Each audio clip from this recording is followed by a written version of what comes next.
Bapak-bapak, ibu-ibu, saudara-saudara kaum muslimin rahimakumullah. Murai di dahan dan koko ayam di kandang, dunia ini penuh dengan berbagai macam kesibukan. Sejak dari petani yang turun ke ladang, pedagang yang berangkat ke pasar, pelajar yang menuju sekolah, sampai kepada pegawai yang berangkat ke kantor, seluruhnya tidak lain untuk mencari sesuatu yang bernama bahagia. Setiap orang menginginkan kebahagiaan, dan tidak seorang pun menginginkan kesengsaraan dalam kehidupan ini. Namun nyatanya tidak setiap orang yang ingin bahagia mengetahui jalan yang harus ditempuhnya untuk sampai kepada kebahagiaan itu.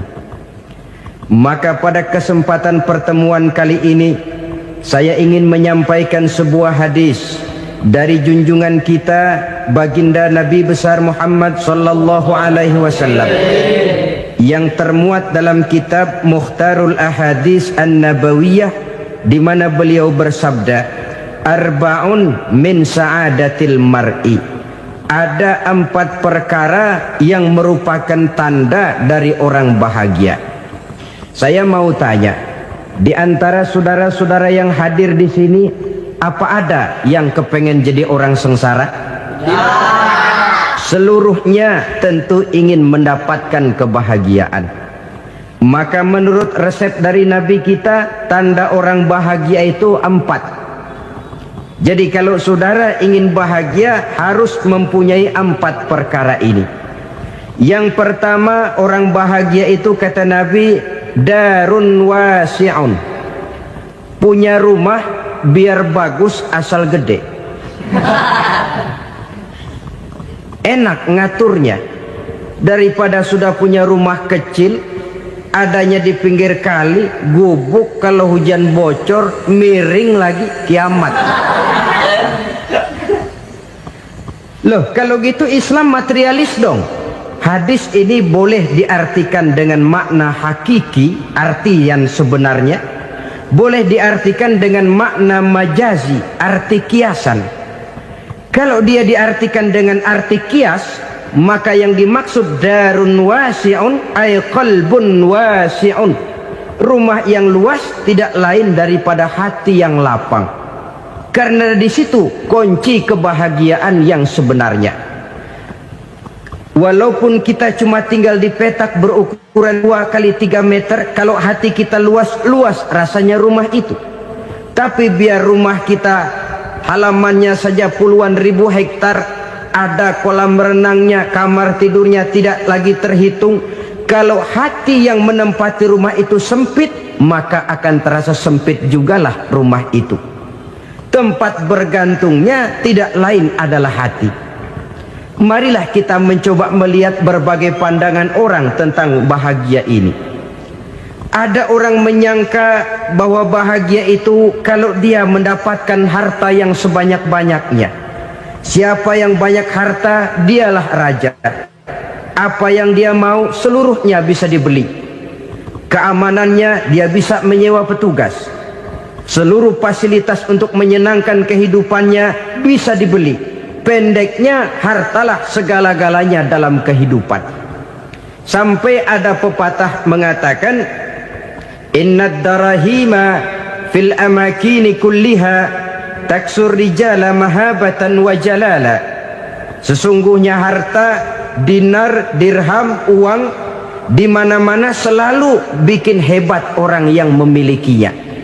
Coba lihat, orang yang punya duit sama yang enggak punya duit, jangan gaya hidupnya, gaya jalannya aja lain.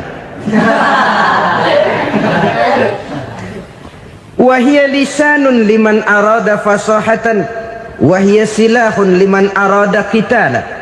Uang adalah senjata yang paling ampuh bagi orang yang mau pergi perang, dan lidah yang paling fasih bagi orang yang mau bicara. Kalau bicara dengan lidah macet, cobalah bicara dengan harta, lancar.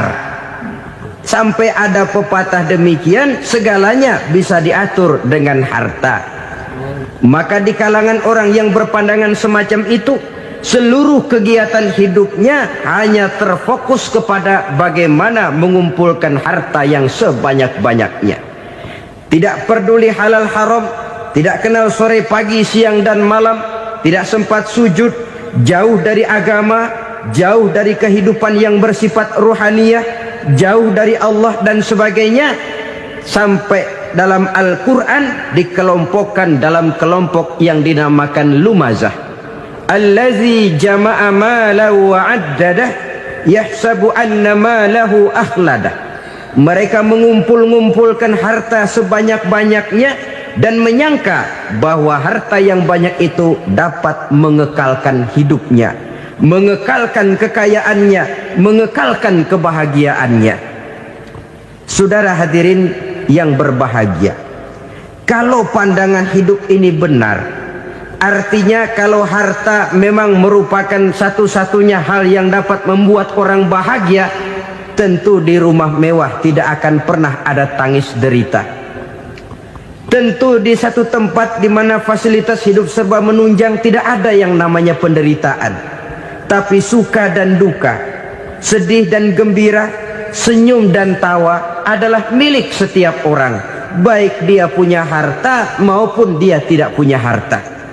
Nyatalah bahwa harta semata-mata bukan merupakan jaminan bahwa orang akan bahagia, walaupun tanpa harta orang sulit untuk bahagia. Saya mau cerita, ada orang super kaya, namanya Aristotle Onassis, raja tanker Yunani. Dia punya kapal tanker saja konon sampai 11 banyaknya. Punya perusahaan penerbangan yang disebut Olympic Airlines.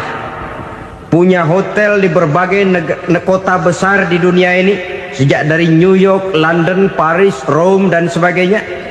Bahkan punya pulau yang dia namakan Pulau Scorpio. Ini kan namanya sudah kaya nggak tanggung-tanggung, punya pulau. Nah, dia punya 2 orang anak, yang satu laki-laki namanya Alexander, yang satu perempuan namanya Maria Onassis. Seluruh harapannya tertumpah kepada anak lakinya Alexander ini, yang akan meneruskan usahanya, meneruskan kekayaannya, meneruskan dinastinya. Apa yang terjadi? Ternyata anak yang dia harapkan yang bernama Alexander ini mati muda dalam kecelakaan pada waktu dia olahraga. Apa olahraganya? Namanya olahraga anak orang kaya, golongan jet set. Olahraganya olahraga pesawat terbang.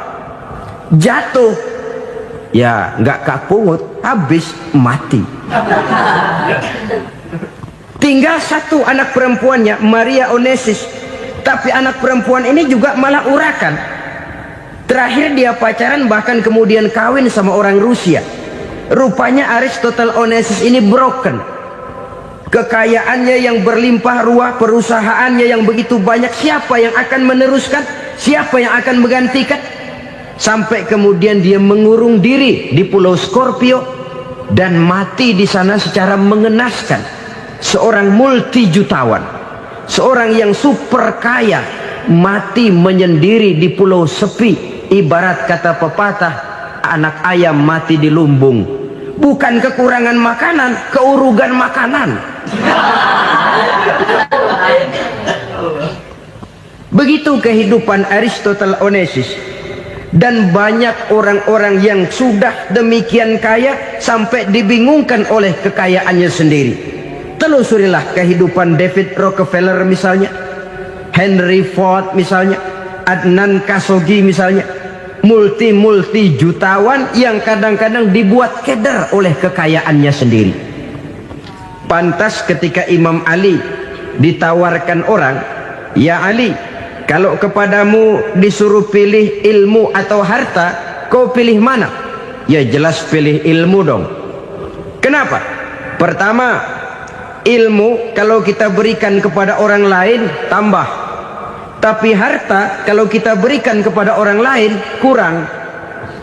Saudara punya uang 10.000, dibagi orang 5.000, jelas uang saudara berkurang. Tapi saudara punya ilmu diberikan kepada orang lain bisa, saudara pun makin mantap. Tidak lantas jadi bodoh karena ngajarin orang.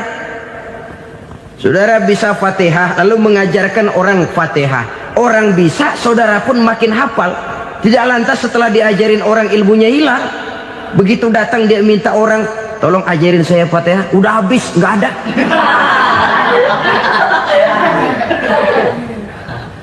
Yang kedua kata Imam Ali, ilmu menjaga kita. Kalau harta kita yang harus jaga. Makin banyak ilmu makin terpelihara diri seharusnya. Tetapi makin banyak harta makin bingung kita jaganya. Sampai kadang-kadang kalau perlu seluruh keliling rumah dipasangi alarm. Belum cukup disewakan anjing besar-besar, pasang di depan pintu, awas anjing galak. Masih belum cukup juga, cari centeng tukang-tukang kepruk jaga rumah. Masih terasa belum aman, padahal rumahnya dikelilingi tembok besar. Di balik tembok ada pintu-pintunya tebal. Di balik pintu itu terbuka masuk kamar, kamar pun ada pintunya, pintunya pun kuat. Masuk ke dalam kamar ada lemari, lemarinya pun pintunya kuat, dikunci, kuncinya pun kuat. Tapi terhadap seluruhnya yang timbul cuma sekedar was-was saja. Kesimpulannya sekali lagi, tanpa harta orang memang sulit untuk bahagia. Tapi harta semata-mata tidak merupakan jaminan orang akan bahagia. Dengan hati yang luas, itu modal utama untuk mencapai kebahagiaan hidup. Orang yang hatinya luas, saudara-saudara, punya hati yang lapang, melihat kenyataan hidup ini, dia bersyukur senantiasa kepada Allah. Lantas tidak timbul hasud dan iri hatinya. Oleh karena itu jiwanya selalu lapang. Kalau tidak, cupik hati namanya, dangkal pandangan, tidak senang melihat orang lain dapat nikmat, dan itu sering dijadikan contoh. Kalau orang yang lapang dada, dia lihat tetangganya beli TV baru, dia berkata, alhamdulillah ya, tetangga kita beli TV, mudah-mudahan kita bisa ikut nonton. Lapang dadanya. Tapi orang yang sempit hati, lihat tetangga beli televisi, meriang. Enggak diapa-apain, meriang. Besoknya dengar tetangga beli motor, makin sakit, ke rumah sakit. Lalu di rumah sakit dengar tetangganya beli mobil, mati. Disiksa oleh perasaannya sendiri. Orang kalau hati sudah sempit dalam hidup, kemanapun dia pergi, sempit rasanya medan kehidupannya. Kemudian kita melihat juga ada orang yang menilai bahwa bahagia itu katanya kalau punya kedudukan yang tinggi, pangkat yang agung, wibawa yang besar. Mungkin betul, tapi mungkin juga tidak.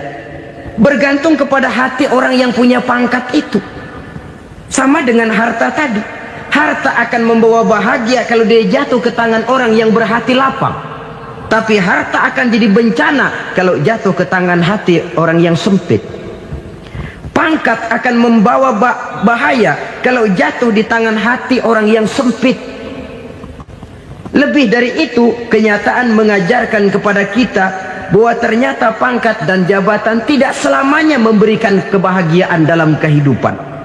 Bahkan resikonya kelewat besar.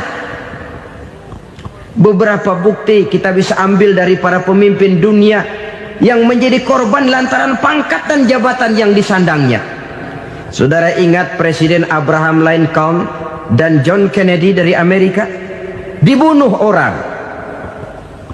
Park Chung-hee dari Korea Selatan, Ziaur Rahman dari Bangladesh, Anwar Sadat dari Mesir, terakhir Indira Gandhi dari India, menjadi korban dari pangkat dan jabatan yang disandangnya dari orang-orang yang tidak senang dia memegang jabatan itu. Dia akan mudah mengundang bencana. Sehingga pantas kalau seorang presiden terkemuka Amerika, Harry Truman namanya, dia mengatakan jabatan presiden itu, kata dia, seperti orang nunggang macan, naik macan. Harus kita taiki, kalau enggak dia bakal nerekam kita, ngeri katanya.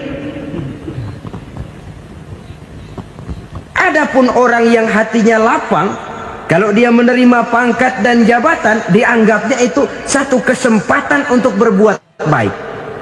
Tapi orang yang berhati sempit, menerima pangkat dan jabatan, bukan kadang-kadang menerima, malah berusaha setengah mati mencapai dengan segala cara. Kalau perlu jilat atas, jilat atas.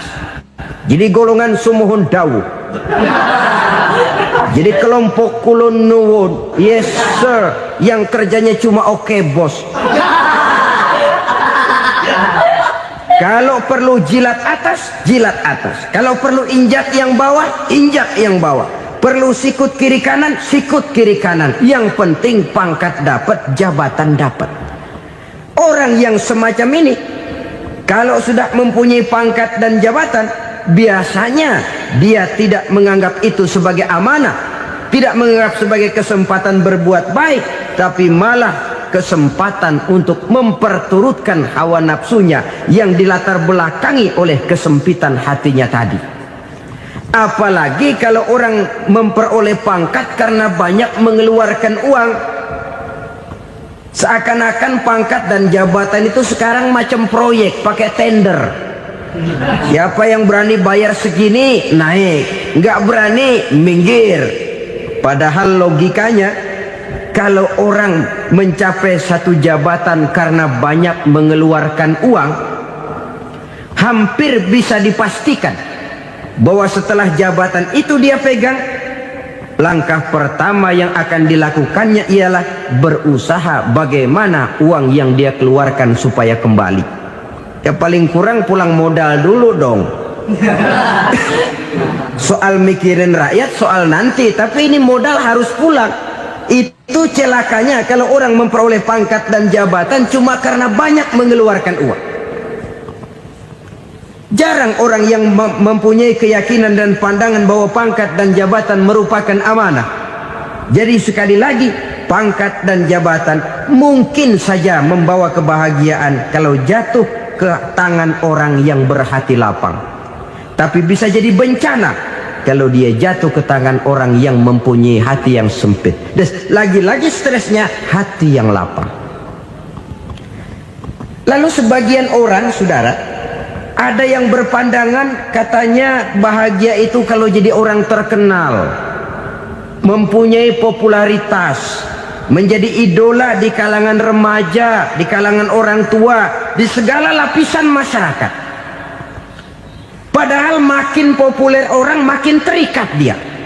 Ya kalau macam kita ini kan nggak punya nama, nggak populer, tengah malam buta mau nongkrong di warung Tegal aman. Tapi pangkat, jabatan, kedudukan, popularitas menyebabkan kita diikat dengan berbagai macam peraturan. Cuma mandi sama ke WC saja yang nggak dikawal.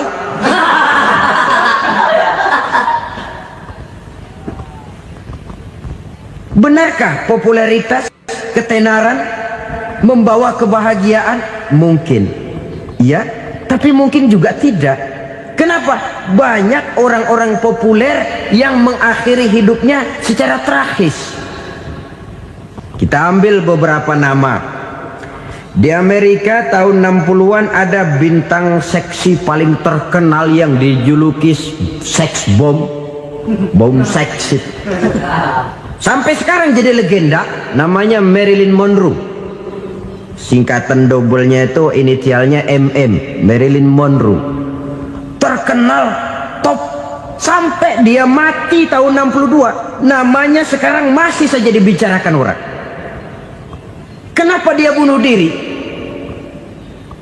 Tidak punya hartakah dia? Banyak. Kurang populerkah dia? Seluruh dunia mengenalnya. Sejak rakyat kecil sampai pejabat tinggi dia punya hubungan. Kenapa? Jenuh. Dia terlahir dalam keadaan yatim. Setelah itu tidak lama dia berangkat remaja, ibunya meninggal. Pindah dari wanita asuh ke wanita asuh sampai 12 orang ibu angkatnya. Dan kekecewaan yang paling parah, setiap laki-laki yang dekat dengannya hanya seperti kapal berlabuh,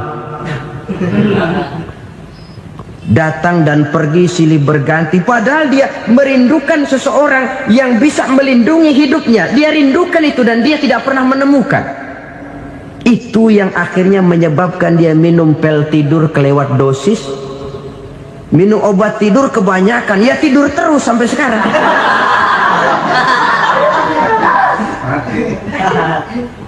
Dia mengakui, saya telah memiliki ketenaran, tapi saya tidak pernah hidup dalam ketenaran itu. Saya pandai main sandiwara, tapi saya ingin hidup dalam alam yang real sebagaimana umumnya orang. Itu yang dia rindukan. Menyusul jejak yang namanya Marilyn Monroe ini, Billie Holiday, saudara kenal tentu, di rumah sakit dirawat. Dia juga minum obat overdosis, mati lagi. Jimi Hendrix minum obat tidur overdosis kelewat batas, mati lagi. Lalu yang menghanyutkan diri di danau, Janis Joplin dan Brian Jones. Ini orang-orang populer, orang-orang terkemuka yang mengakhiri hidup secara tragis, bukan karena tidak terkenal, mungkin karena sudah saking terkenalnya. Contoh paling belakangan, Bruce Lee. Wah, ini tukang-tukang keprok tentu kenal siapa dia. Sampai sekarang pun tabir kematiannya masih merupakan misteri. Dan yang masih hidup juga menunjukkan gejala yang aneh. Michael Jackson, rumahnya di Beverly Hills itu dijaga sedemikian rupa, dan dia selalu curiga kepada setiap makanan harus steril, bersih dari segala macam kimia. Kemana dia pergi, itu tukang-tukang keprok sudah selalu menjaga dan mengawal, dan dia seakan takut menunjukkan mukanya yang asli. Hingga kalau tampil ke tengah di luar show, dia kadang memakai pakaian yang tidak menunjukkan dia yang sebenarnya, takut dikenali orang. Ternyata popularitas sering jadi momok yang meracuni kehidupan manusia. Oleh karena itu, benarlah junjungan kita pada saat beliau mengajarkan orang akan bahagia kalau dia mempunyai hati yang lapang. Nah, sekarang masalahnya untuk mendapatkan hati yang lapang, caranya bagaimana? Kita kembali kepada konsep Quran. Allah mengajarkan, ala inna bi dzikrillahi tatmainnul qulub. Ketahuilah bahwa dengan banyak mengingat Allah, hati akan tenang, jiwa akan lapang. Dengan kata lain, dekat dengan agama, merasakan kehadiran Allah dekat dalam hidup, itu muara pertama untuk mencapai hati yang lapang. Ala inna bi dzikrillahi tatmainnul qulub. Jangan macam orang sekarang ingin mendapatkan ketenangan lalu tapak di puncak gunung, di gua-gua, di tempat sepi. Iyalah kalau nggak ada ular. Kalau tergigit ular berbisa, ketenangan belum, mati jelas itu. Islam positif untuk mendapatkan ketenangan. Ala inna bi dzikrillahi tatmainnul qulubi. Bahwa ketahuilah bahwa dengan banyak mengingat Allah, hati akan tenang, jiwa akan lapang, nuansa pikiran akan luas. Karena yang namanya bahagia ada dimanapun manusia berada. Di kampung ada bahagia, di kota ada bahagia, di ngarai, di lembah, di gunung, di hutan, di lautan, di angkasa luar, dimanapun bahagia itu ada kalau kita bermodalkan hati yang lapang ini. Dan hati akan lapang kalau kita dekat dengan agama. Dekat dengan harta buat sementara hati mungkin tenang, tapi ketenangan yang relatif dan temporer. Apalagi orang tiap kali tambah harta, tiap kali tambah rencana, itu wajar. Mungkin sebelumnya saudara berpikir, kalau punya duit 5.000 enak nih. Begitu punya duit 5.000, aduh sayang kalau 10.000 aja. Tiap kali tambah harta, tiap kali lain rencana. Makin banyak rencana, makin menjauhkan kita dari yang namanya ketenangan. Padahal ketenangan merupakan unsur utama untuk mencapai bahagia. Dan ketenangan itu bermuara dalam hati manusia. Tengoklah kehidupan ini. Orang yang banyak harta dengan orang miskin, berbedakah rasa sakit yang mereka tanggungkan? Rasanya tidak. Walaupun si kaya tidur di kasur empuk berselimutkan sutra mahal, sementara si miskin meringkuk di balai bambu yang keras dan kasar. Apabila maut datang, dia juga tidak pernah pilih bulu. Maut datang menjemput si kaya di singgasana keemasannya, dikelilingi oleh para pengasuh, dayang dan inang serta para pengawal. Dan maut pun datang menjemput si miskin papa, sehingga ia tergelepar di tepian jalan. Kedua-duanya bernama mati. Kalau nyata bahwa sakit yang ditanggung si kaya tidak beda dengan sakit yang ditanggung si miskin, bukan harta semata yang membuat orang bahagia. Hati yang tenang, jiwa yang lapang penuh kedamaian, karena banyak berzikir dan mengingat Allah, itu merupakan modal utama untuk mencapai sesuatu yang bernama bahagia.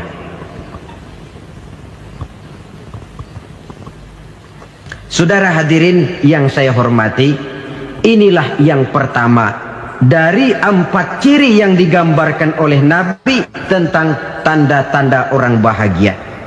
Dan harus berangkat dari yang pertama ini, hati yang lapang. Ini yang harus kita miliki lebih dahulu. Baru nanti akan menyusul kepada poin yang ketiga, kedua, dan selanjutnya. Sebab kalau hati sudah terisi dengan jiwa yang lapang, seluruh persoalan insya Allah akan bisa kita atasi dengan sebagaimana mestinya. Yang kedua sekarang, tanda orang bahagia menurut baginda Nabi, markabun syariah. Orang bahagia itu, kata beliau, punya kendaraan biar cepat asal lancar. Artinya kemana dia mau pergi mudah. Apa maksud hadis ini? Kalau kita kaji lebih dalam, kendaraan itu kan alat transportasi. Transportasi tidak lain adalah usaha memudahkan komunikasi. Pindah dari situ kepada teori bahwa manusia adalah zon political, makhluk bermasyarakat yang tidak bisa memenuhi kebutuhan hidupnya secara sendirian. Kita memerlukan keberadaan orang lain dalam kehidupan ini. Untuk memakai baju saja kita sudah perlukan petani yang tanam kapas, pabrik yang memintal kapas jadi benang, pabrik yang menenun benang jadi kain, sampai kepada mesin jahit, sampai kepada tukang jahit. Itu cuma untuk memakai pakaian saja. Tidak seorang pun di antara kita yang sanggup memenuhi kebutuhan hidupnya secara sendiri. Kita perlu orang lain. Maka kebebasan dalam arti mutlak, kebebasan tanpa batas, itu tidak mungkin ada dalam kehidupan. Karena kita mengadakan yang disebut interaksi sosial. Setiap kegiatan kita tentu melibatkan orang lain. Menurut kita barangkali kita bebas jalan di jalan raya semaunya, tapi orang lain berkendaraan pun merasa bahwa ini ada juga jalan haknya, dan begitu selanjutnya. Oleh karena itu, maksud dari kendaraan yang cepat ini adalah khulata'uhu ma'as solihin. Lingkungan pergaulannya terdiri dari orang-orang soleh. Pergaulannya luas. Kemana dia pergi ada temannya.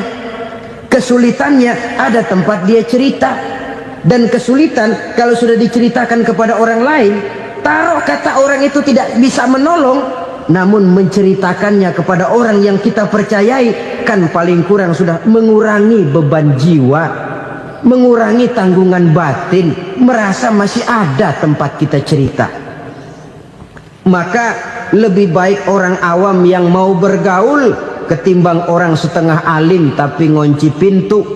Sebab nantinya akan timbul sikap picik, cupik pandangan, dan tidak luas menghadapi kenyataan dalam kehidupan ini. Namun yang harus kita garis bawahi, pergaulan memang mesti luas. Namun jangan sekali-kali lupa bahwa pergaulan sangat besar pengaruhnya dalam ikut membentuk kepribadian manusia. Sehari-hari bisa kita bilang, kalau kita dekat sama tukang minyak wangi, sekalipun nggak dibagi minyaknya, baunya tentu dapat. Betul? Tapi dekat sama tukang elas, walaupun nggak kena apinya, asapnya mesti kena. Kalau Syauqi mengatakan lebih jelas lagi, man asyaral asrafa asa musyarrafan wa muasyiral anzali ghairu musyarrafin. Awalam taral jildal hakira muqabbalan bisagri lamma sara jildal mushaf. Siapa yang bergaul dengan orang mulia, dia bakal ikut menjadi mulia. Tapi siapa yang berteman dengan orang hina, dia tidak bakal ikut menjadi mulia.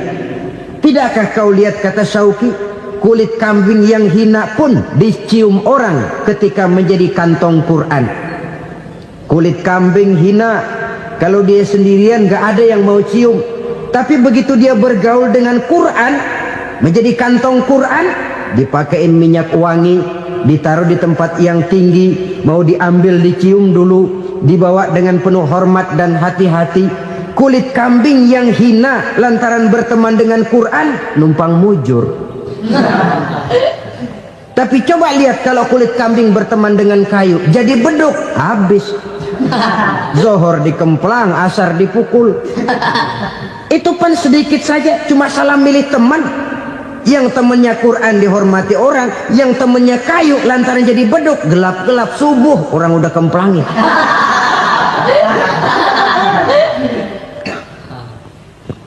Maka terutama kepada adik-adik remaja yang masih mencari identitas diri, yang ibarat kaset masih kaset kosong, mudah diisi oleh apapun, pandai-pandailah memilih teman dalam bergaul. Karena banyak orang yang tadinya baik-baik, ketika terseret dalam pergaulan dengan orang yang tidak baik, kebaikannya menjadi lentur dan luntur. Tapi berapa banyak bajingan-bajingan tengik, orang-orang yang berlumur noda dan dosa, tiap hari melakukan maksiat, namun bergaul dengan orang yang baik-baik, pada akhirnya sedikit demi sedikit beringsut dan berangsur dia terbiasa mengikuti kebaikan-kebaikan. Saya tekankan ini kepada remaja karena mereka masih mencari identitas diri. Apa yang mereka lihat mereka mau, apa yang mereka dengar mereka ingin tahu. Coba lihat kehidupan remaja. Pulang nonton film Rambo, pengen jadi Rambo, gagah, maunya belekai melulu. Pulang nonton film Superman, pengen bisa terbang. Pulang nonton India, nyanyi melulu. Wajar, mereka masih mencari identitas diri. Saya ini sebenarnya siapa? Lingkungan, pergaulan akan membentuk itu.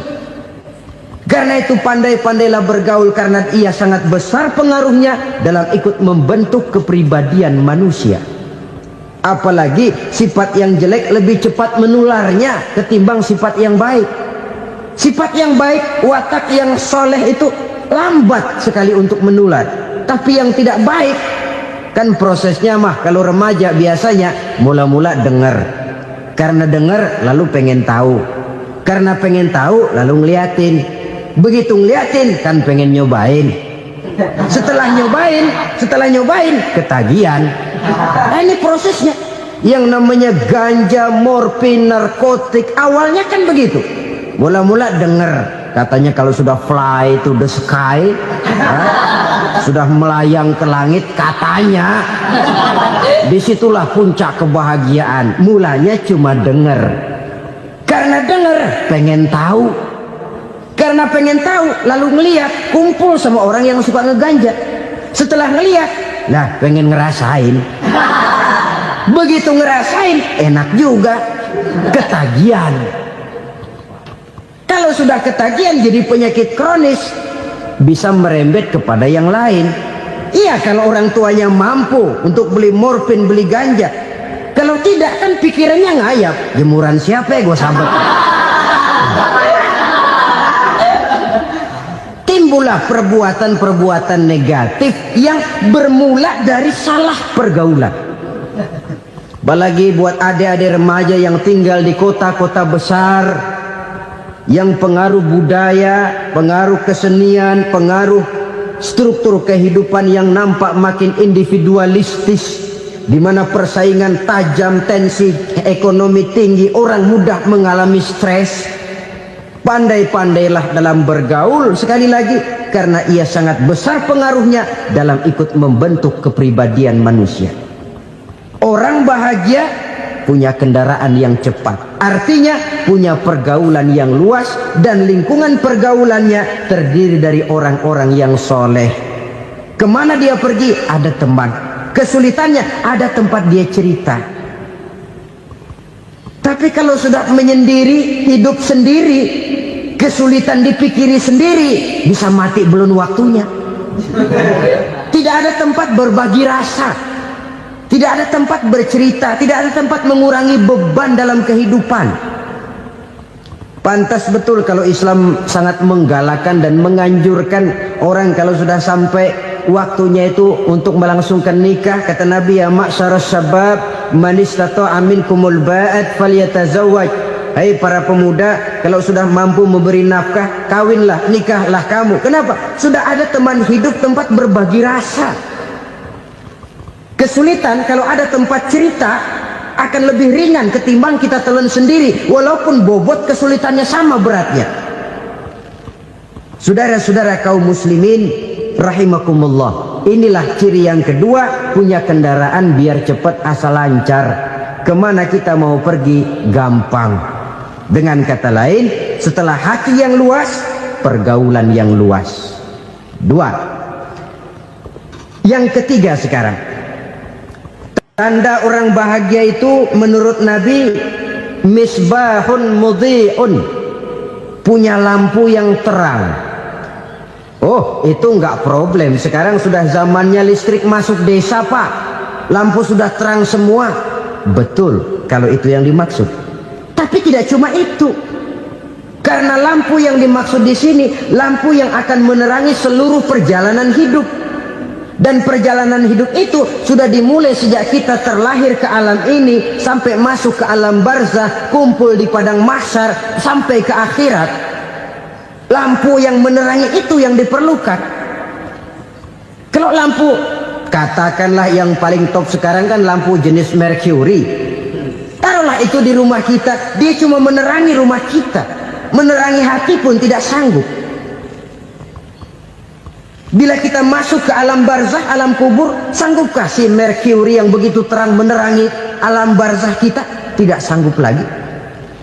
Sanggupkah lampu yang ratusan watt, bahkan puluhan ribu watt menerangi kehidupan di padang mahsyar? Tidak akan sanggup lagi. Kalau demikian, yang dimaksud lampu yang terang di sini apa? Tidak lain amal soleh, kebajikan yang kita lakukan dalam hidup. Itu yang akan jadi lampu penerang. Di dunia nama kita akan terang, jasad kita boleh hancur terkubur tanah, tapi nama kita akan dikenang orang. Begitulah kalau orang meninggalkan kebajikan dalam hidup seperti sekarang. Ribuan orang tiap saat berziarah ke kubur Imam Syafi'i, ke kubur Imam Malik, ke kubur Imam Ghazali, ke kubur orang yang baik-baik, orang yang soleh-soleh. Kebajikannya yang ditinggalkan, yang mengukir namanya dengan tinta emas, sehingga saudara sudah terbaring di alam kubur. Orang lewat, Allah, ini kuburannya Fulan bin Fulan, dulu ini kebaikannya Masya Allah, saya ikut merasakan. Mari kita mampir sebentar, kita Fatihah, mohon disampaikan Allah pahalanya kepada almarhum. Al-Fatihah. Itu kalau orang baik-baik. Lalu saudara tanya, Pak, orang mati dikirimin Fatihah apa nyampe pahalanya? Saya jawab, kalau saudara nggak percaya, mati dulu dah. Nanti saya Fatihain, tungguin di sana. Umpama nggak sampai, balik lagi kemari. Sekarang ini kan maunya otak-otakan saja. Kalau nggak masuk otak, nggak percaya.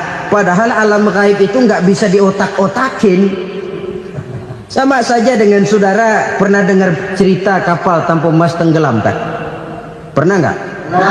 Di mana? Ya, di laut Masa Lembo. Begitu ketampung Mas tenggelam, ratusan penumpang itu terjun ke laut, dipermainkan gelombang, berjuang menghadapi maut itu. Orang lagi timbul tenggelam di lautan, dihantam ombak, kita tengokin pakai helikopter. Pak, lagi timbul tenggelam ya? Iya, tolongin. Jangan khawatir Pak, nih saya kirim intan Pak, harganya 10 juta. Kira-kira orang yang timbul tenggelam di laut seneng nggak? Tidak. Kan mahal toh intan 10 juta. Kenapa dia nggak senang? Karena intan 10 juta dalam kondisi seperti itu tidak sanggup menyelamatkan dia. Dia akan girang kalau dikirimin ban mobil bekas, dikirimin papan terentang atau bambu. Intan yang 10 juta dia nggak girang, ban mobil bekas yang 1000 perak tuh pegang, itu yang dia girang betul. Inilah sebabnya Nabi berkata, mal mayyitu fi qabrihi illa kal ghariqil mutaghawwis. Orang yang meninggal di alam kuburnya seperti orang timbul tenggelam di lautan. Yantaziru da'watan min ahli, menunggu doa dari keluarganya yang masih hidup. Duh, bapak saya sudah meninggal, saya sayang benar sama dia. Kirimin kulkas ke kuburannya Itu sama saja dengan tadi orang tenggelam di lautan dikirimi intan yang harganya 10 juta, ndak sampai. Begitulah kalau kebajikan yang kita tinggalkan dalam hidup, sudah mati pun kubur kita masih diziarahi orang. Tapi kalau jahat yang kita tinggalkan, boro-boro lah orang mau doa lewat dekat kuburan kita juga serem. Tuh bajingan no, dulu mati dipendem di situ tuh. Jangan lewat situ, ntar kesurupan, jangan. Lewat saja orang ngeri. Konon lagi membacakan Fatihah dan mengirimkan doa. Hidup pada hakikatnya adalah kesempatan untuk berbuat baik. Maka sekali kesempatan itu diberikan, manfaatkan dengan sebaiknya. Sebab kesempatan kedua tidak akan pernah ada. Kesempatan berbuat baik di sini, di akhirat sudah pembalasan namanya. Sekali kesempatan itu dicabut, dia tidak akan pernah dikembalikan lagi. Kata Iqbal, hidup tidak mundur ke belakang, Bung. Berhenti diinjak orang, mundur hancur. Tidak ada kata mundur dalam hidup ini. Berhenti diinjak orang, mundur kecebur. Tidak ada kata lain, harus maju dalam kehidupan dalam artian yang positif. Hidup adalah kesempatan untuk mengumpulkan kebajikan yang sebanyak-banyaknya. Di situ nilai daripada manusia. Sekarang ini memang nggak kelihatan kok, orang yang banyak pahala sama yang banyak dosa nggak kelihatan kok. Barangkali kalau habis bikin dosa palanya pada benjol, mungkin orang takut sama dosa. Tapi sekarang sama saja, orang yang banyak dosa dengan yang nggak banyak dosa jalan bareng dari belakang, sama, nggak kelihatan beda. Tapi ada waktunya di mana pahala memegang peranan, di mana dosa diperlihatkan. Sama saja kalau kita bawa mobil siang, lampu kan nggak begitu berfungsi. Apa lalu bilang, alah ini lampu berat-beratin, copot-copotin aja dah. Tidak perlu begitu. Kenapa? Pada suatu saat malam senja akan datang. Bila matahari terbenam, senja pun datang, gelap mulai merayap, disitulah baru terasa perlunya lampu. Pahala begitu. Sekarang orang yang nggak ada pahalanya nggak kelihatan dalam kehidupan. Tapi pada suatu saat senja kehidupan akan datang. Ajal merenggut nyawa, malam merayap, dan hidup mulai diliputi kegelapan di alam barzakh. Dikala itu kalau nggak punya lampu, alangkah malangnya kita. Sebab amal yang baik, kata Nabi, di alam barzakh itu akan diciptakan menjadi perempuan yang cantik menemani kita. Amal yang jahat akan menjadi orang yang paling jelek nemenin kita. Sudah di tempat gelap yang nemenin jelek.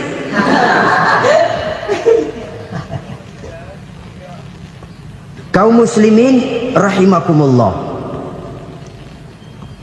Kalau demikian masalahnya, tergantunglah kita pandai memanfaatkan waktu. Al-waktu kasayf, waktu itu cepat sekali. Yang namanya waktu itu tahu-tahu.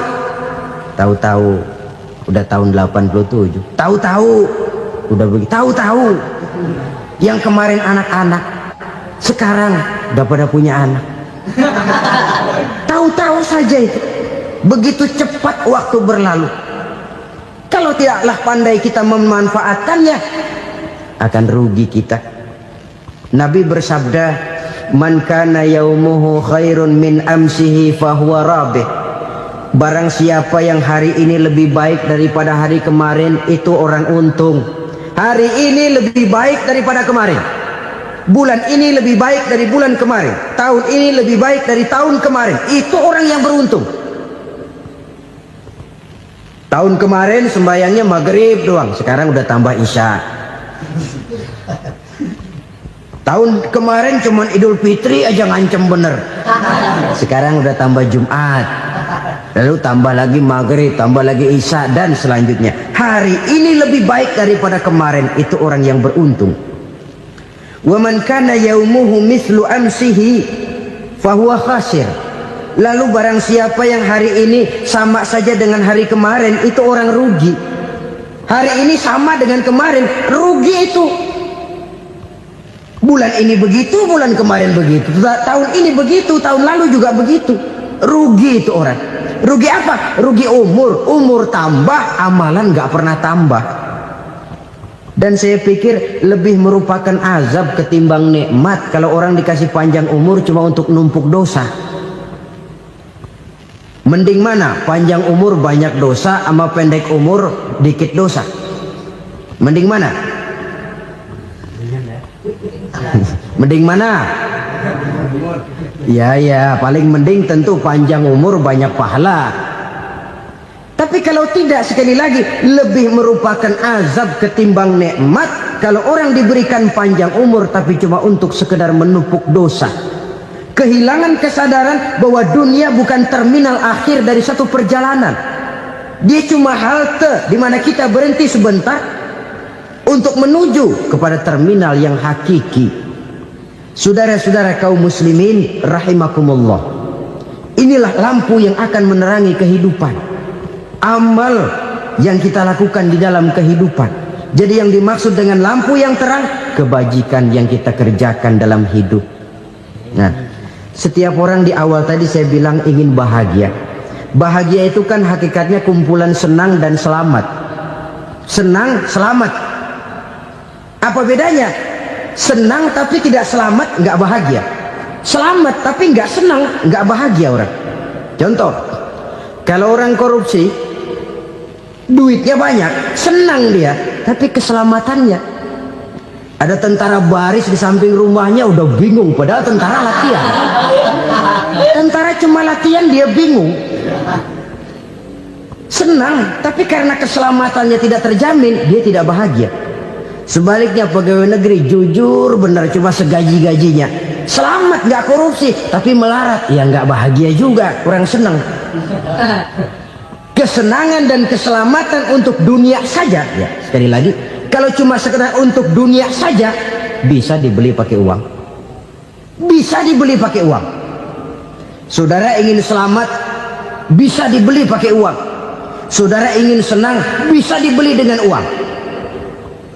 Tapi setelah mati, masuk ke alam barzah, habis kekuasaan uang. Nggak bisa lagi beli keselamatan pakai uang. Tidak mungkin lagi membeli kesenangan dengan uang. Di situ pahala yang megang peranan.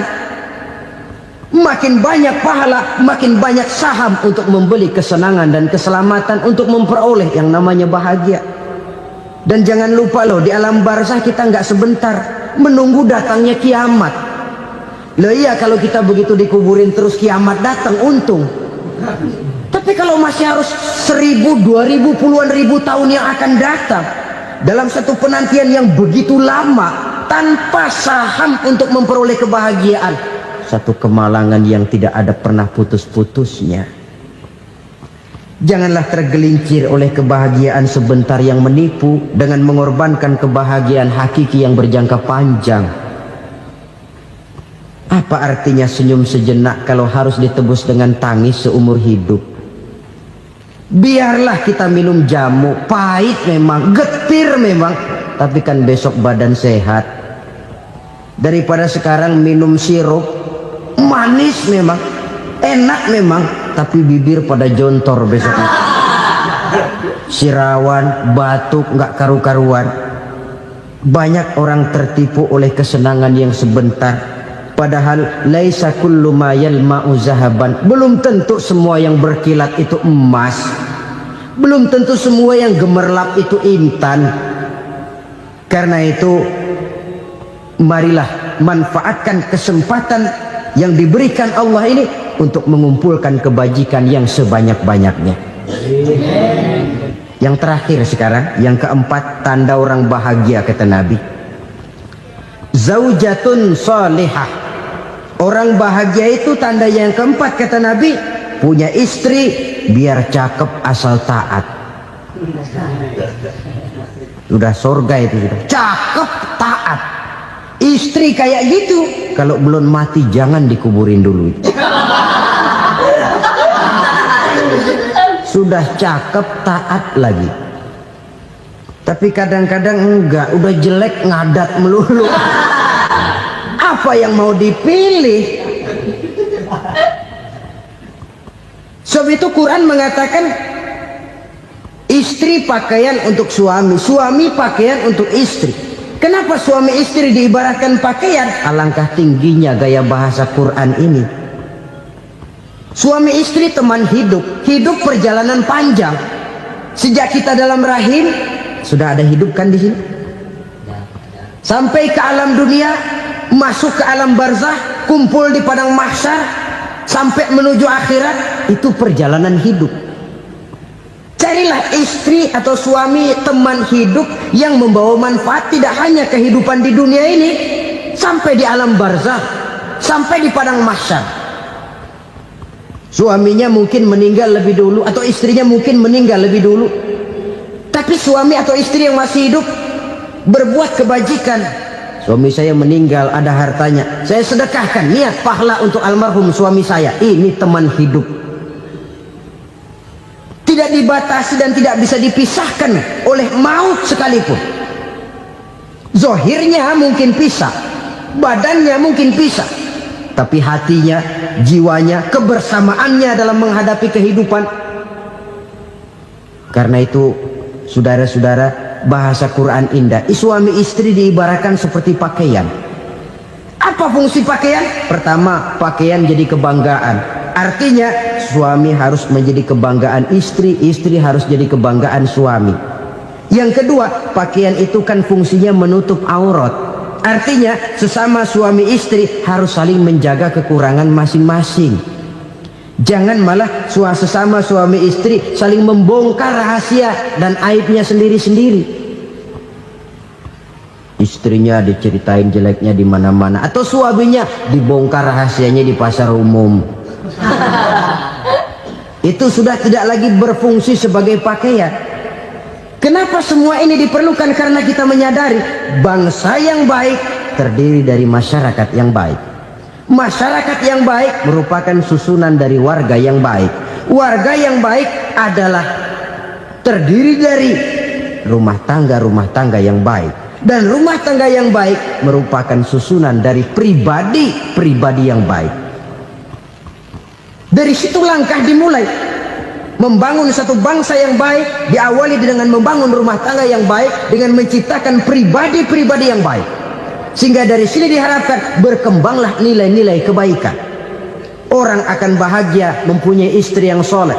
Kenapa? Tidak ada seorang suami bisa sukses jadi apapun dia, apapun profesinya. Dokterkah, kiaikah, mubalikah, petanikah, pengusahakah, pejabat tinggikah, tidak ada seorang suami yang bisa sukses tanpa peran serta istrinya. Walaupun memang peranan itu tidak begitu kelihatan, tapi sangat menentukan. Karena itu, saudara hadirin yang saya hormati, Islam sangat menghargai kaum wanita, memberikan kedudukan yang tinggi sepanjang tidak mematikan kodrat kewanitaannya. Nah, kalau sudah kesuksesan ini diawali dari rumah tangga, karier di masyarakat mudah untuk dikejar. Tapi keberantakan di rumah tangga merupakan kegagalan pertama di tempat lain. Nah, inilah saja yang dapat Al-Fakir sampaikan pada pertemuan kali ini. Selalu berusaha menyimpan sesuatu yang bisa membawa manfaat, baik untuk dirinya, untuk anak cucunya, maupun untuk keluarganya, untuk masa kini dan masa depannya. Kadang simpanan itu berbentuk uang, kadang berupa tanah, lain saat berbentuk pabrik, dan lain sebagainya. Sementara masa depan yang paling pasti adalah akhirat.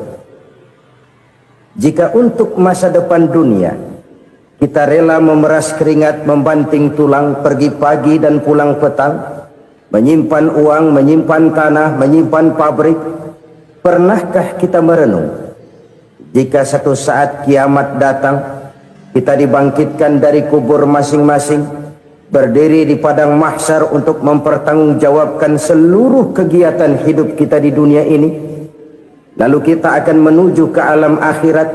Sudahkah kita mempunyai simpanan untuk akhirat kita? Pada pertemuan kali ini saya ingin menyampaikan sebuah hadis di mana Rasulullah sallallahu alaihi wasallam bersabda, arba'un min kanzil jannah. Simpanan sorga ada 4 macam. Yang pertama, ikhfa'us sadaqah, menyembunyikan sedekah. Saudara-saudara kaum muslimin, sebagaimana yang kita maklum bahwa Allah Subhanahu wa taala melebihkan sebagian rezeki dari kita terhadap yang lain. Ada yang kaya, ada yang setengah kaya, ada yang miskin, ada yang setengah miskin, dan selanjutnya. Ada yang gajinya kecil tapi penghasilannya gede. Ada yang penghasilannya gede tapi nggak punya gaji. Ada juga yang memang gajinya gede dan penghasilannya gede. Kelebihan rezeki merupakan sunnatullah dan tidak harus membuat kita merasa lebih dari yang lain. Bahkan sebaliknya, kelebihan itu harus membuat kita ringan tangan untuk menolong mereka yang memang memerlukan pertolongan. Kalau saudara diberikan ilmu, maka pertanyaan akhirat cuma satu: ilmumu kau amalkan untuk apa? Kalau saudara diberikan umur yang panjang, pengadilan akhirat juga bertanya satu: umurmu kau habiskan di mana? Tapi kalau saudara diberikan harta, pengadilan akhirat akan bertanya dua: hartamu kau dapat dari mana? Kau belanjakan kemana? Dari mananya ditanya, dan kemananya juga ditanya. Oleh karena kita akan dimintakan pertanggungan jawab, maka amanah yang bernama harta ini harus kita gunakan dengan sebaik-baiknya. Ada penggunaan yang merupakan kewajiban, itu zakat namanya. Ada penggunaan yang sewaktu-waktu, itu infak namanya. Ada yang lebih sewaktu-waktu lagi, dan itu sedekah namanya. Zakat dia terikat oleh haul dan nisab, oleh putaran batas waktu dan ukuran dari harta itu sendiri. Sedangkan infak terikat oleh situasi dan kondisi perekonomian seseorang. Sedangkan sedekah tidak terikat dengan apapun. Dalam kondisi seperti apapun kita bisa melakukan sedekah dengan yang terkecil sekalipun. Sampai-sampai Rasulullah sallallahu alaihi wasallam mengajarkan, la tahqiranna minal ma'rufi syai'an walau an talqa akhaka biwajhin talik. Atau ada hadis, tabassumuka fi wajhi akhika laka sadaqah.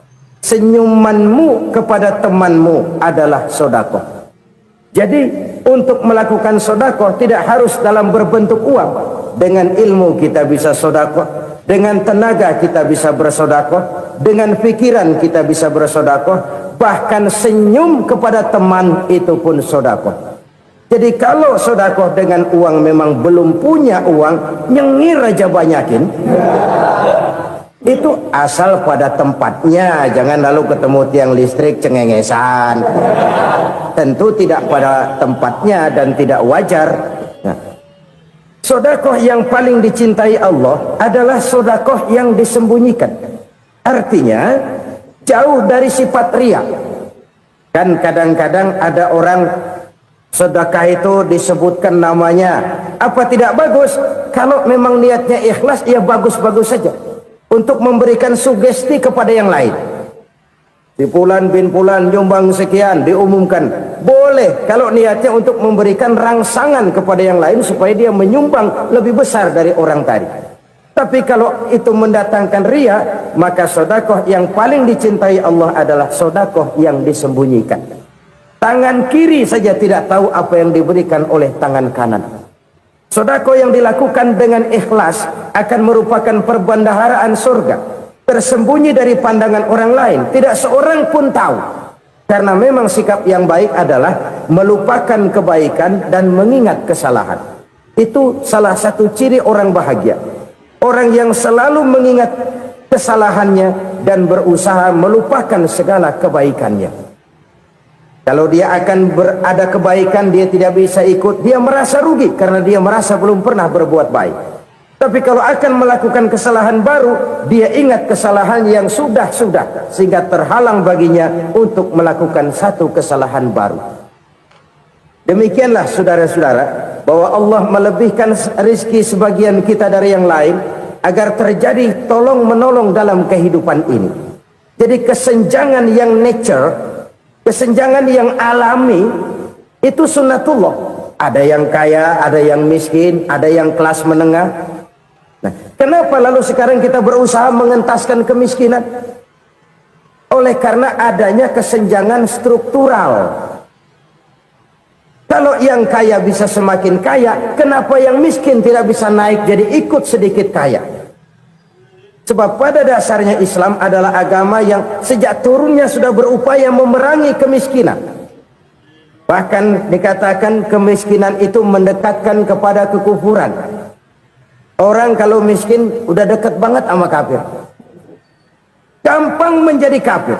Berapa banyak saudara-saudara kita yang oleh karena soal perut, oleh karena soal materi, terpaksa meninggalkan dan menanggalkan akidahnya, menjual petunjuk yang diberikan Allah dengan kesenangan dunia yang cuma sebentar ini. Na'udzubillah thumma na'udzubillah.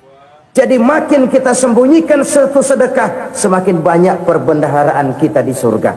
Sedekah yang paling dicintai Allah adalah sedekah yang disembunyikan. Malahan ada seorang sufi, dia punya kebiasaan kalau pergi sholat Jumat dia bawa uang, itu uang dia taruh di bawah tikar masjid. Dia niat sedekah kepada siapa saja yang nemuin itu duit. Maksudnya apa? Supaya yang nemuin nggak tahu siapa yang punya duit. Demikian dia saking ingin menyembunyikan sedekahnya. Karena sifat riya itu bisa memakan amal kita sendiri. Riya itu termasuk menyebut-nyebut kebaikan kita. Orang yang suka nepuk dada, sedikit-sedikit ngitungnya kalau nggak gua. Tuh kalau nggak gua tuh yang belas itu kalau nggak gua. Iya kalau nggak lu kenapa emang? Orang yang suka menepuk jasa, tuh biasanya memang begitu saudara-saudara. Kalau perang lagi berkecamuk, orang nggak sempat ngaku jadi pahlawan. Tapi begitu perang selesai, yang kagak kenal bedil ngaku pahlawan, mas. Itu sesuatu yang biasa. Oleh karenanya, orang-orang yang ikhlas dalam bersodako, disembunyikannya sodako itu, Allah cinta betul. Malahan ada hadis memberikan jaminan, inna sodaqatal mar'il muslimi tazidu fil umri wa tadfa'u mitatas su'i.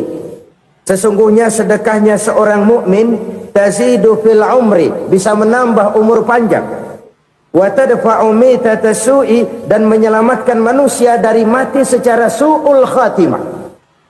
Jadi siapa yang kepengen panjang umur, banyaklah sedekah. Yang bosan hidup, pelit terus. Sedekah menambah panjang umur dan menyelamatkan manusia dari mati secara su'ul khatimah. Pak, katanya umur itu nggak bisa ditambah, nggak bisa dikurangin. Kapan? Kalau ajal sudah datang. Fa idza jaa ajaluhum la yastakhiruna sa'atan wa la yastaqdimun. Kalau ajal datang tidak bisa dimajukan, tidak bisa dimundurkan. Itu kalau ajal sudah datang. Tidak bisa lagi umur ditambah dikurangi, sudah datang. Tapi kalau belum datang, itu kan haknya Allah. Mau ditambah, mau dikurangi, hak prerogatif Allah. Sebagai pencipta manusia, Allah Maha Kuasa dan Maha Mampu.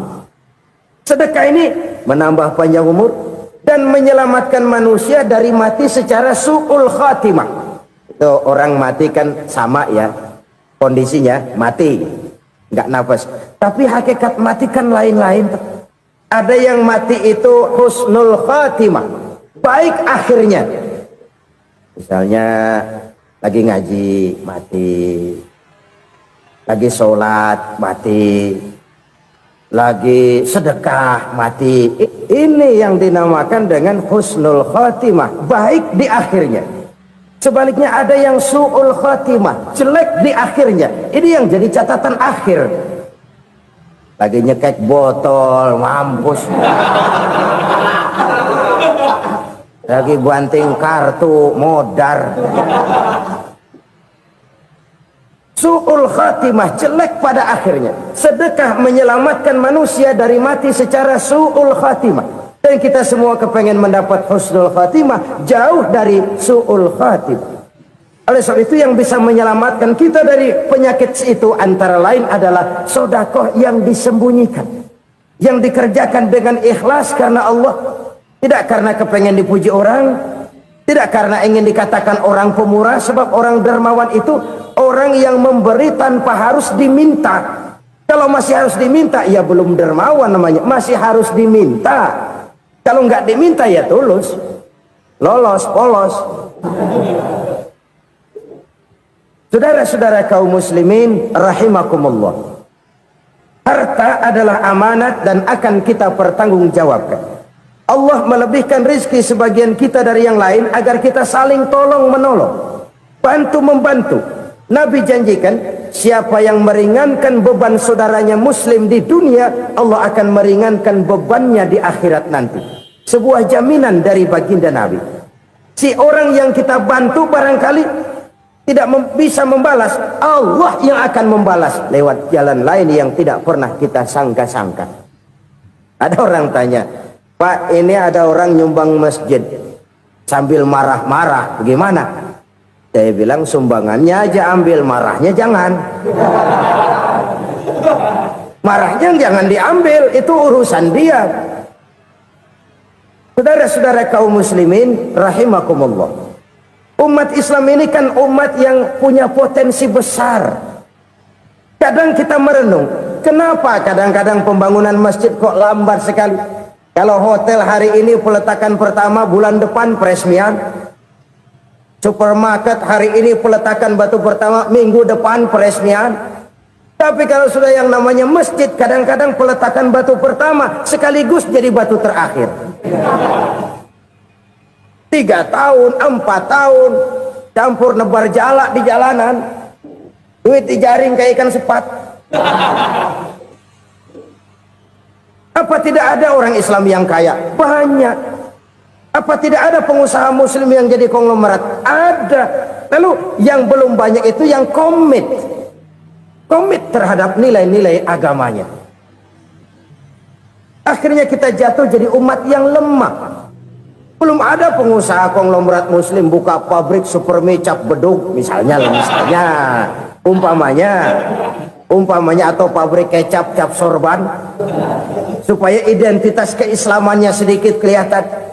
Kita jatuh jadi umat yang lemah karena potensi tidak terinventarisir dengan baik. Kita ini ibarat kompor yang cuma matengin nasi orang lain.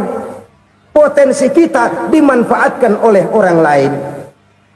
Ukhuwah Islamiyah kita baru terbatas kepada silaturahmi. Ukhuwah di bidang ekonomi kita lemah, ukhuwah di bidang kebudayaan kita lemah, apalagi ukhuwah di bidang politik kita lebih rapuh lagi. Padahal ukhuwah itu adalah totalitas kehidupan manusia, menyangkut ipolek sosbud, memerlukan nilai-nilai ukhuwah. Jadi oleh karena itu mari kita menyadari di dalam harta kita Walaupun kita yang cari, pergi pagi, pulang sore, peras keringat, banting tulang, di sana ada harta anak yatim. Di sana ada hak masjid. Di sana ada hak pesantren. Di sana ada hak jihad. Berbahagialah seseorang apabila dia oleh Allah dijadikan keran.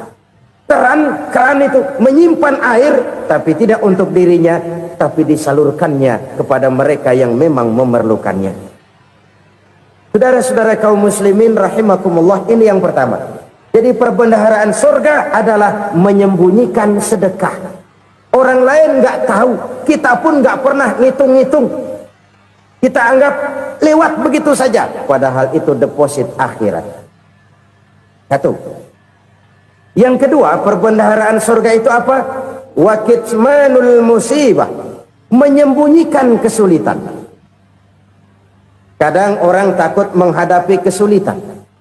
Tapi makin kita merenung, hidup ini kan sebenarnya urusan. Takut sama urusan, ya jangan hidup.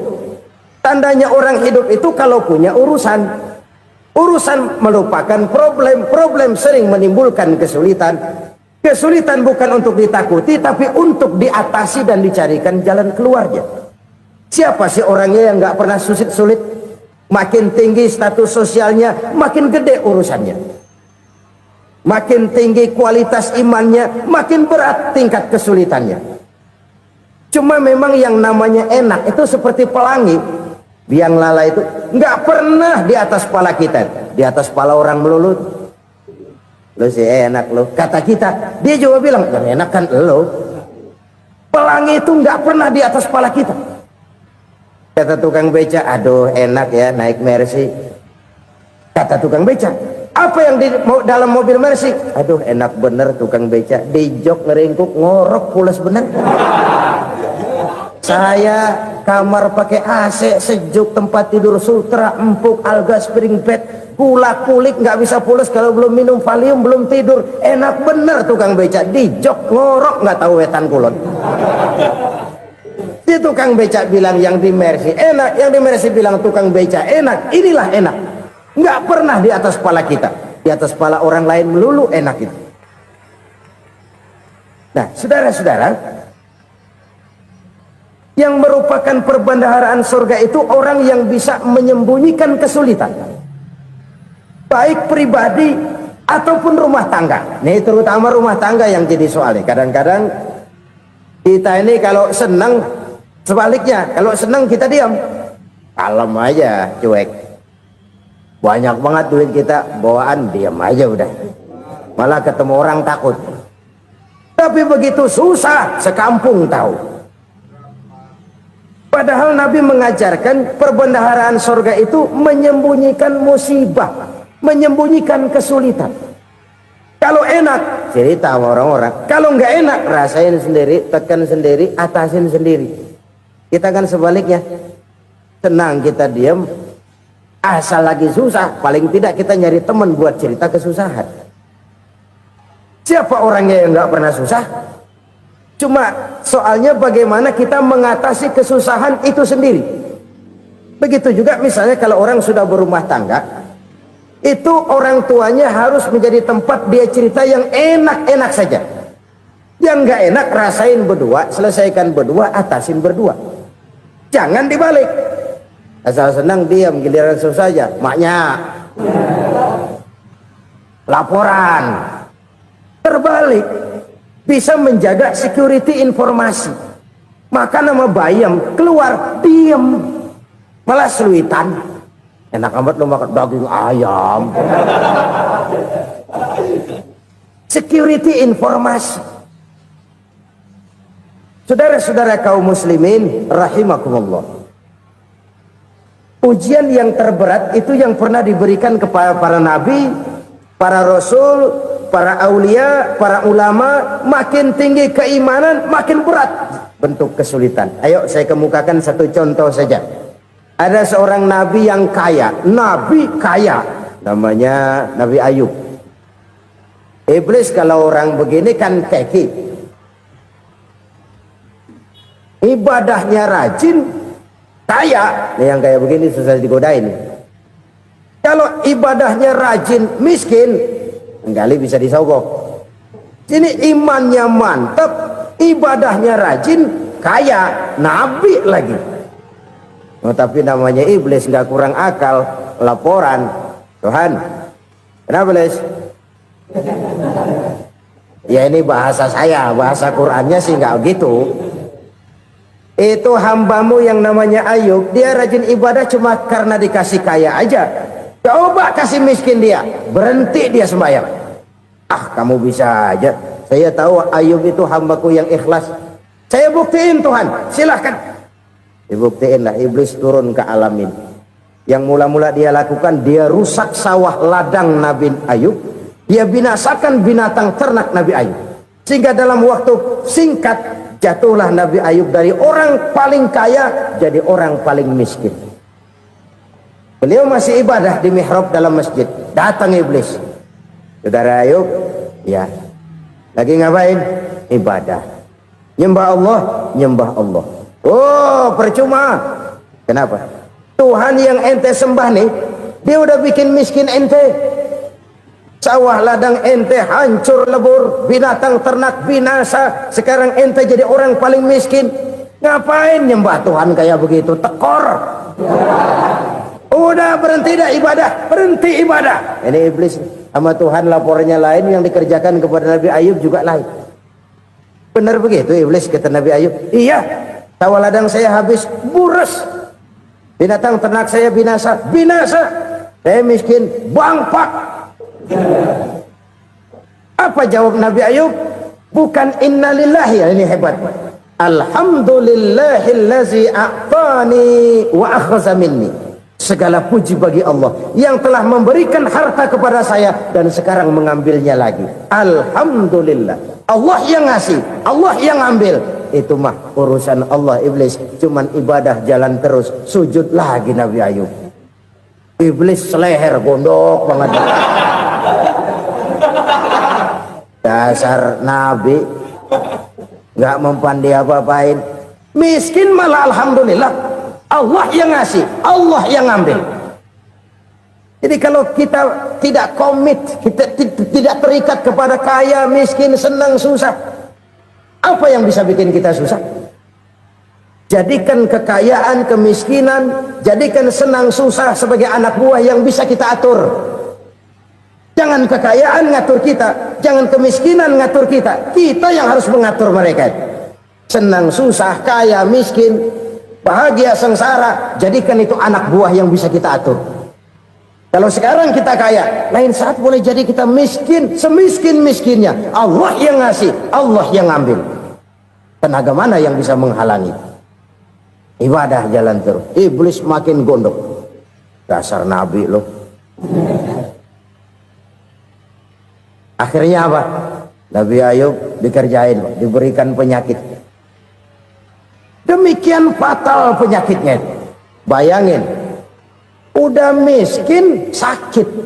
Masya Allah. Miskin sakit. Sakitnya nggak lama, kira-kira 16 tahun. Istrinya 3, 2 mental minta ceraiin. Ngerawatin laki bengek begini. Senang belum tentu, susah udah pasti nih. Cerai aja, cerai dah. Cerai. Tinggal satu Siti Rahmah yang setia menemani beliau. Sesetia-setianya hati perempuan. Satu saat Siti Rahmah bilang, "Bang, iya, abang kan Nabi bang. Lalu namanya Nabi kan doanya jarang meleset bang. Maksud kamu minta kenapa sih sama Tuhan biar abang sembuh baik dah bang?" Siti Rahmah, iya. Saya sakit berapa tahun sih dah? 16 tahun bang. Sebelum ini saya sehat berapa tahun? Ya kira-kira 60 tahun bang. Nah coba ente banding-bandingin Rahmah. Saya dikasih sehat 60 tahun, dikasih sakit 16 tahun. Sudah nggak sabar mau doa kepada Allah minta sembuh. Saya malu kepada Allah. Diuji dengan yang luar biasa seperti ini, tidak mengganggu stabilitas kehambaannya. Dia tetap menghamba kepada Allah Subhanahu wa ta'ala. Saudara-saudara kaum muslimin rahimakumullah, kunci menghadapi kesulitan itu apa? Allah jelaskan dalam satu ayat, wa basyiris sabirin, alladzina iza asabathum musibah qalu inna lillahi wa inna ilaihi raji'un. Gembirakan orang-orang yang sabar. Siapa mereka itu? Yang apabila mendapat musibah mereka kembali kepada keyakinan dasar, segalanya dari Allah dan segalanya akan kembali kepada Allah. Ini konsepsi dasar dari sikap muslim dalam menghadapi berbagai kesulitan. Segalanya dari Allah, segalanya akan kembali kepada Allah. Kalau ini sudah kondisi dasarnya, maka kita akan lapang menghadapi kenyataan bagaimanapun pahitnya. Apakah itu namanya miskin, apakah itu namanya sakit, bahkan maut sekalipun. Maut sekalipun. Segalanya dari Allah, segalanya akan kembali kepada Allah. Ini sikap hidup, bukan sekedar ucapan. Kita kadang-kadang menjadikannya sebagai ucapan. Mulutnya sehingga berhenti, innalillahi wa inna ilaihi raji'un, tapi nangisnya terus gerung-gerungan. Bukan itu, ini kesadaran moral. Kalau segalanya dari Allah, segalanya kembali kepada Allah, kan sebenarnya cuma nunggu giliran. Hari ini saya nyembayangin dia, entah hari apa saya disembayangin orang. Hari ini saya antar dia ke kubur, entah hari apa orang nganterin saya ke kubur. Hari ini saya tahlilkan dia, entah nanti kapan orang tahlilkan saya. Segalanya dari Allah, segalanya akan kembali juga kepada Allah. Oleh sebab itu saudara-saudara, kesulitan bukan untuk ditakuti. Kesulitan justru untuk diatasi, dicarikan jalan keluarnya. Dan tidak ada orang yang tidak pernah mendapat kesulitan. Tidak ada. Semakin tinggi status sosial, semakin tinggi kualitas keimanan, semakin besar juga tingkat kesulitan. Hanya saja bagaimana cara kita mengatasinya. Dan Al-Quran menyatakan, inna ma'al usri yusra. Di balik kesulitan itu pasti ada kemudahan. Roda itu berputar. Karena itu Rasulullah sallallahu alaihi wasallam mengingatkan kepada kita, ta'arraf ilallahi firraha ya'rifka fisyiddah. Ingatlah kepada Allah di waktu kamu senang, supaya Allah ingat kepada kamu di waktu kamu susah. Kalau waktu senang kita ingat kepada Allah, kita susah, Allah tidak akan meninggalkan kita. Tapi kalau waktu senang kita jauh dari Allah, sujud tidak sempat, dengan masjid jauh, ketika senang kita lupakan Allah. Nanti begitu kita susah,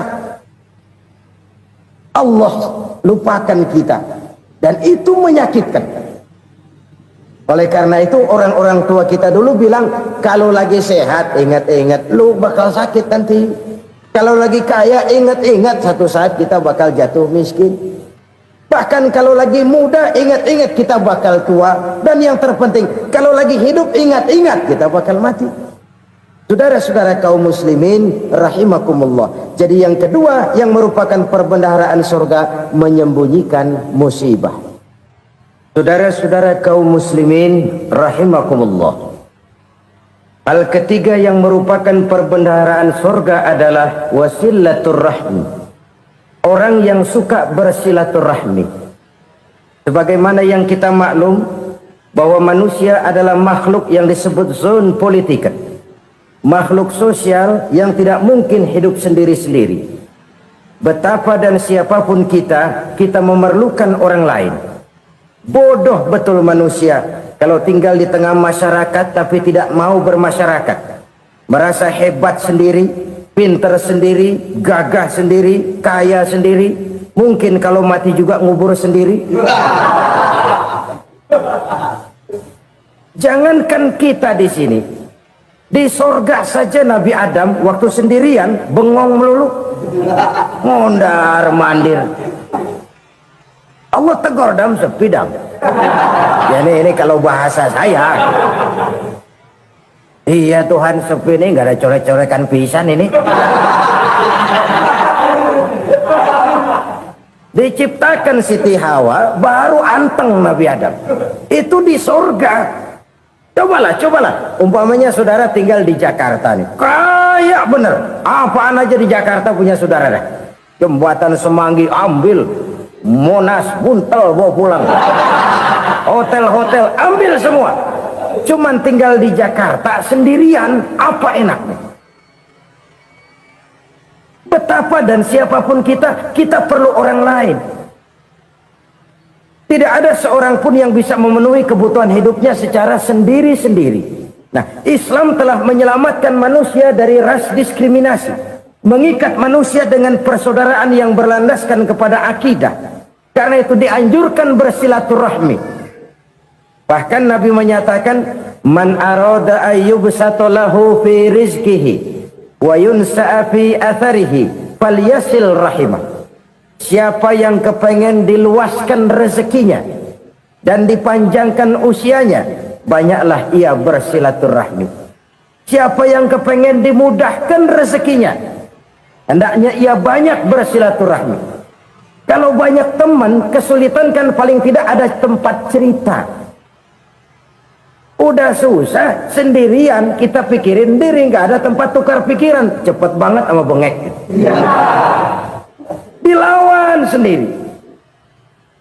Nah, secara makro kita bisa berkata, tidak mungkin ada kemenangan kalau tidak ada kekuatan. Tidak ada kekuatan kalau tidak ada kesatuan dan persatuan. Tidak mungkin ada kesatuan dan persatuan tanpa semangat silaturahmi. Kalau umat Islam mau menang, dia harus kuat. Kalau umat Islam mau kuat, dia harus bersatu. Kalau umat Islam mau bersatu, dia harus membudayakan silaturahmi ini. Bahkan sampai-sampai kata Nabi, kalau bisa cari nilai tambah. Apa? Silman qata'ak. Bersilaturahmilah kau kepada orang yang marah denganmu. Masya Allah, indahnya ajaran agama kita. Orang yang marah pun kepada kita, kata Nabi, kalau bisa bersilaturahmilah kepadanya, kepada orang yang marah itu. Di situ nilai tambah. Cuman jujur nih hadis, ngucapinnya gampang, ngamalinnya yang berat banget. Orang marah sama kita, kita disuruh silaturahmi, ada apa malu? Lu marah, ada gua marahan lagi. Tunggu pikirin. Saudara-saudara kaum muslimin rahimakumullah. Tapi ini yang diajarkan, bahkan ini yang dicontohkan oleh baginda Rasul. Bagaimana begitu mudah, misalnya satu saat Abu Jahal ini ngatur strategi bagaimana bikin Muhammad celaka. Dia gali lubang di depan tempat tidurnya. Dia tutupin daun korma.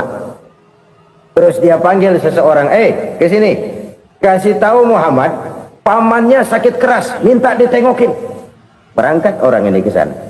Muhammad, labbaik. Pamanmu sakit keras, dia minta ditengokin. Baik, saya akan datang menjenguk beliau. Berangkatlah Nabi ke rumah Abu Jahal tanpa prasangka apapun. Abu Jahal udah pasang setil, selimut 3 rangkap setengah dipakai, persis kayak orang meriang. Tapi sembari ngintip dari balik selimut, begitu Muhammad buka pintu, nah masuk perangkap nih. Muhammad jalan menuju tempat pembaringan. Makin lama makin dekat, makin lama makin dekat, makin dekat ke lubang yang dipasang oleh Abu Jahal itu. Dalam hati Abu Jahal, terus dah jatuh, mampus dah lo ini. Mampus lo hari ini nih. Apa yang terjadi? Malaikat Jibril datang. Muhammad, pamanmu cuma pura-pura sakit. Di depan tempat tidurnya ada lubang perangkap supaya kamu jatuh ke situ. Sudah, kamu pulang. Balik kanan Nabi. Sudah hampir jatuh ke lubang, balik kanan, pulang. Bayangin kecewanya Abu Jahal. Muhammad dikit lagi, Muhammad dikit lagi. Enggak paman, saya pulang aja. Emosi bangun dari tempat tidur, enggak sadar kalau lagi pura-pura sakit. Lompat ngejar Nabi, dia lupa dengan lubang yang dia gali. Usrak, nyemplung sendiri ke dalam lubang.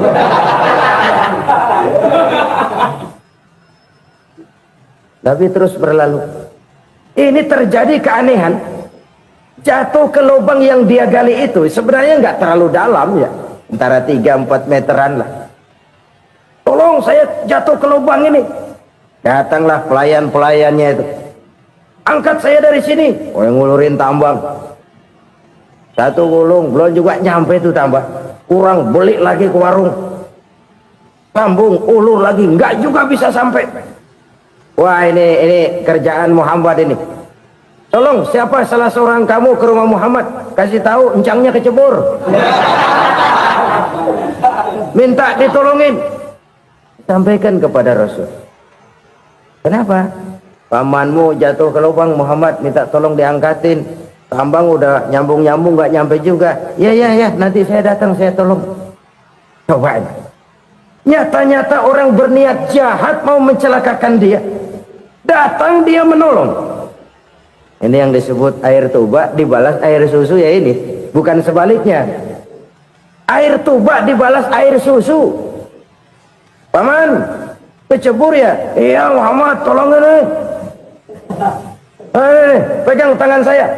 Nabi ulurkan tangannya, nyampe, dipegang oleh Abu Jahal, diangkat ke atas. Sampai atas, apa kata Abu Jahal? Sihirmu memang hebat Muhammad. Udah ditolongin dikata sihir. Yang enak kita kemplang kan itu orang begitu. Urusan apa? Tapi inilah akhlak. Kalau bisa kamu bersilaturahmilah dengan orang yang marah kepadamu sekalipun. Orang marah kita tetap baik. So, kalau kita berbuat baik sama orang yang memang baik, rasanya sih biasa-biasa aja. Orang baik kita baik lagi, ya draw aja, belum ada nilai tambah di situ. Baru ada nilai tambah kalau kita bisa berbuat baik kepada orang yang nyakitin kita. Itu namanya kita setingkat di atas dia. Dia sakitin kita, kita berbuat baik sama dia. Dia pelit sama kita, kita baik sama dia. Dia marahin kita, kita deketin dia. Di situ kita punya nilai tambah. Jadi siapa yang ingin diluaskan rezekinya, kata Nabi, dan dipanjangkan umurnya, hendaklah ia banyak-banyak bersilaturahmi. Sederhana sebenarnya silaturahmi, tapi silaturahmi membangkitkan semangat kesatuan dan persatuan. Kesatuan dan persatuan melahirkan kekuatan. Dalam matematika 1 ditambah 1 pasti 2. Tapi di tengah masyarakat, 1 orang takut ditambah 1 orang takut, hasilnya jadi 2 orang setengah berani. Kenapa setengah berani? Karena udah berdua. Tadi pan takut sendirian, kalau dia kumpul turu-turu takut lah jadi berani. Kita yang lemah, kita yang tidak berdaya, kita yang miskin, kalau mau kompak bersatu, apa yang nggak bisa kita kerjain? Apalagi tinggal di kota besar, pilihan cuma 2, bertahan atau minggir. Bertahan atau minggir. Untuk bisa bertahan harus mampu bersaing. Untuk mampu bersaing harus punya keahlian. Keahlian harus ditunjang dengan pendidikan, ditambah oleh kekompakan sebagai umat. Udah miskin mencar mulu, orang injek kita. Orang nggak pandang urusan apa yang malu. Oleh karena itu silaturahmi pada hakikatnya merupakan roh dari ukhuwah yang diajarkan oleh agama kita. Bagaimana Islam menyelamatkan masyarakat manusia dari ras diskriminasi, mengikat manusia, dan tidak ada persaudaraan yang lebih indah selain persaudaraan yang diikat dengan nilai-nilai akidah. Sepanjang orang di jalan Allah, itulah saudara kita. Keluar dia dari jalan Allah, selesailah persaudaraan sampai di situ. Karena itu, kalau ingin menyimpan sesuatu di surga, banyaklah bersilaturahmi. Datang ke rumah ini, datang ke rumah itu, dan lain sebagainya. Itu simpanan kita di akhirat nanti. Ini yang ketiga. Saudara-saudara, yang keempat, perbendaharaan surga itu apa? Wa qawlu la hawla wa la quwwata illa billah. Ucapan la hawla wa la quwwata illa billah. Ibadah kan ada yang berat, modalnya besar. Bangun masjid berat, modalnya besar. Bangun rumah sakit berat, modalnya besar. Ada ibadah yang berat tapi modalnya ringan. Misalnya puasa. Puasa itu berat, mengendalikan nafsu. Kalau sekedar nggak makan nggak minum sih enteng, mengendalikan nafsu itu jihad terbesar. Tapi kan modalnya ringan, cuma niat saja. Ini ibadah berat, modalnya ringan. Ada ibadah yang ringan, modalnya juga enteng. Seperti termasuk ucapan la haula wa la quwwata illa billah. Tanpa sadar, la haula wa la quwwata illa billah. Nyelengin tuh di surga.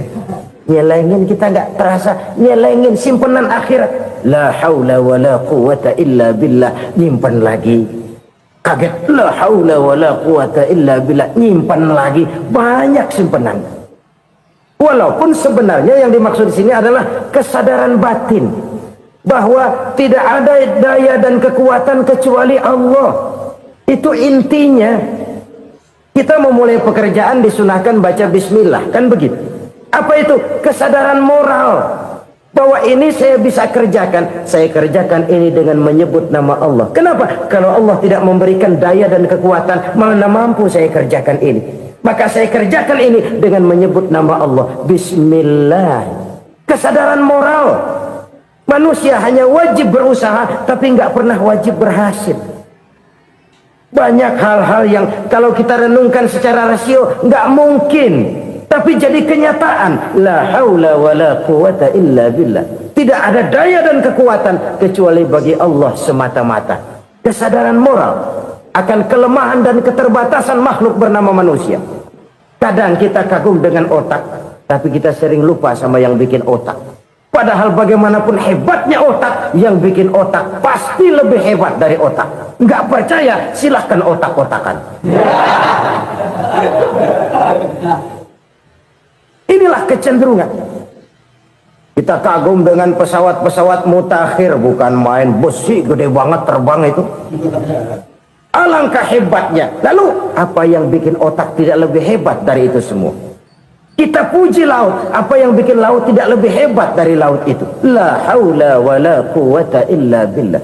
Tidak ada daya dan kekuatan kecuali Allah. Apa yang bisa kita lakukan kalau tidak karena daya dan kemampuan yang diberikan oleh Allah kepada kita?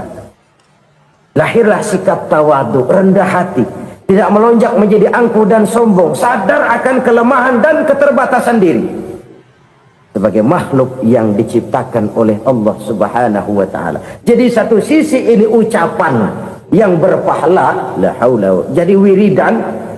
Pada sisi lain ini kesadaran moral, sikap mental, kesadaran batin bahwa yang punya daya dan kekuatan itu cuma Allah.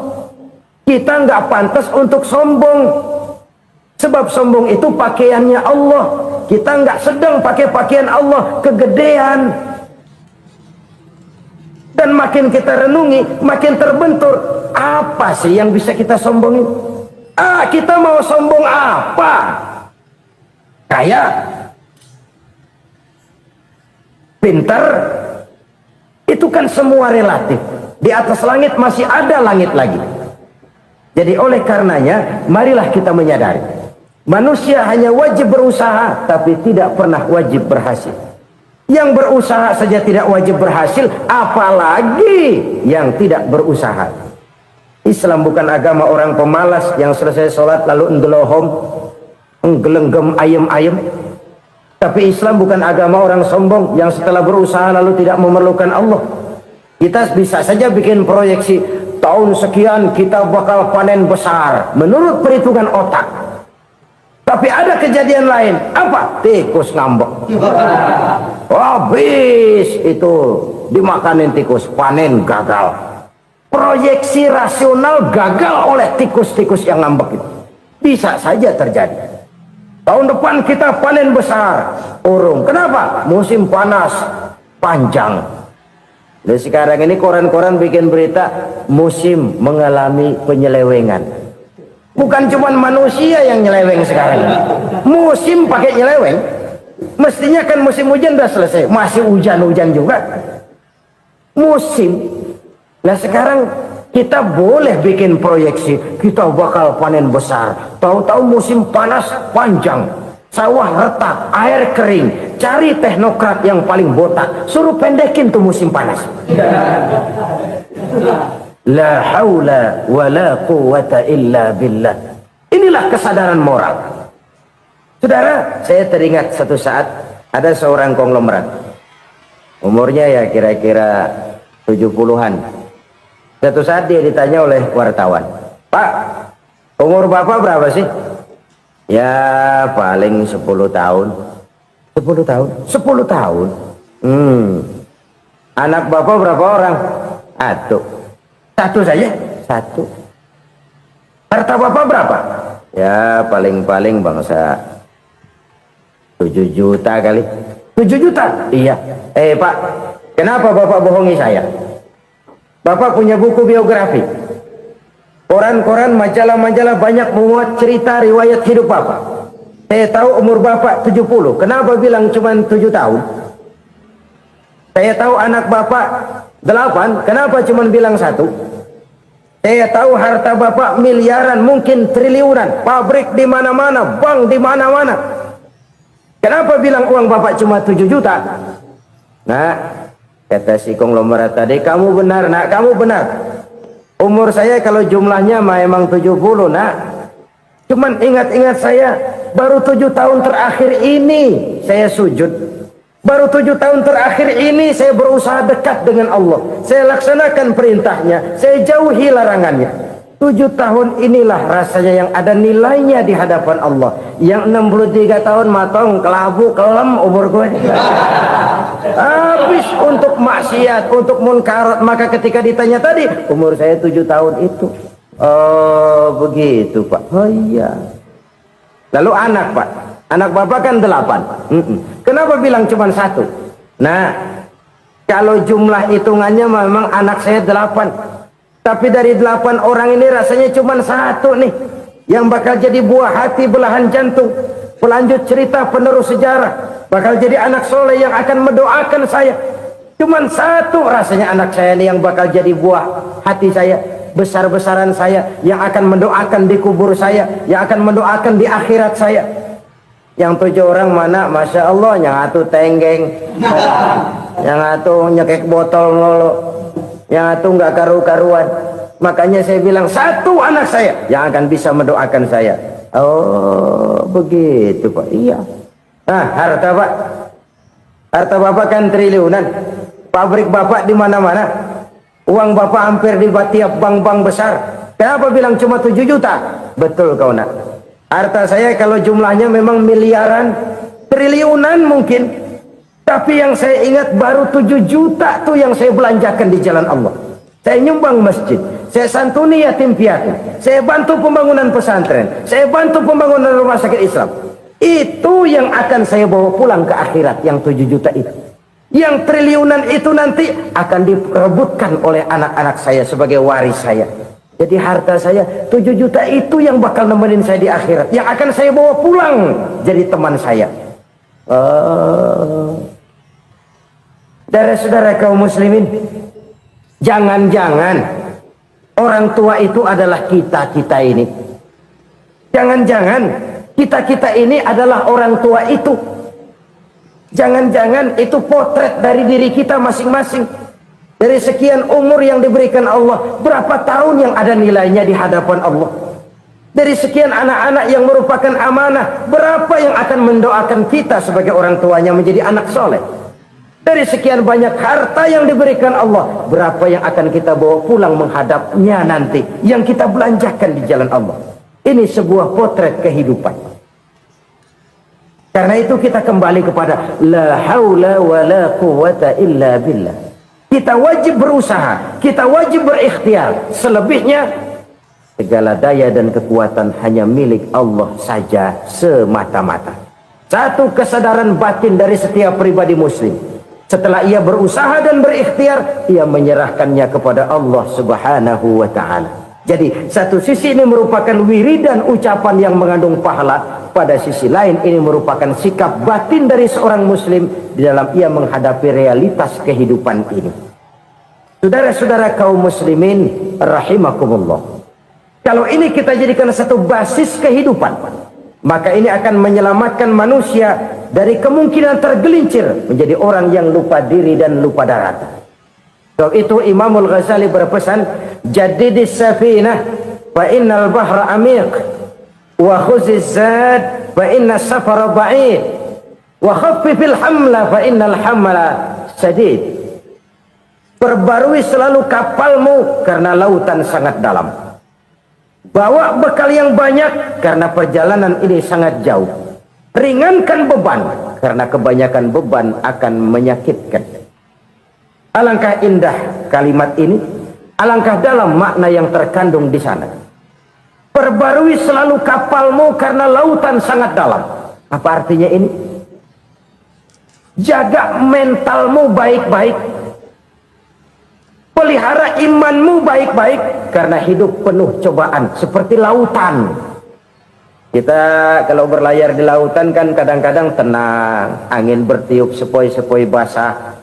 Jika malam datang, bintang gemintang bertabur menghias cakrawala, rembulan memantulkan sinarnya dengan indah. Dalam keadaan begitu berlayar enak.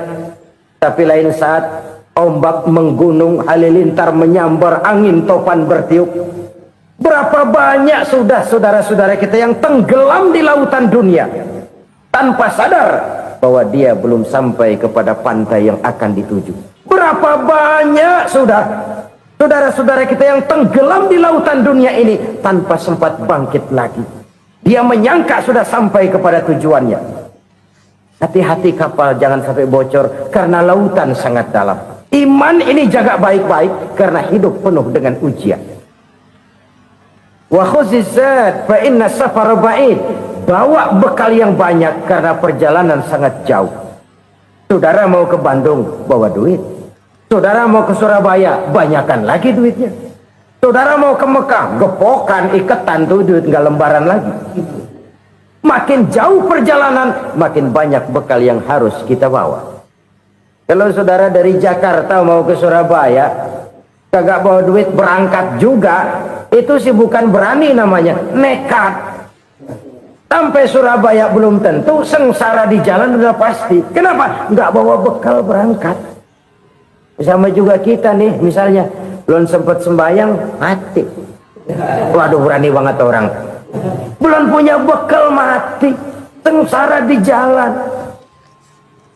Atau bekal tidak cukup. Dari Jakarta saudara mau ke Surabaya, bawa duit 500 perak.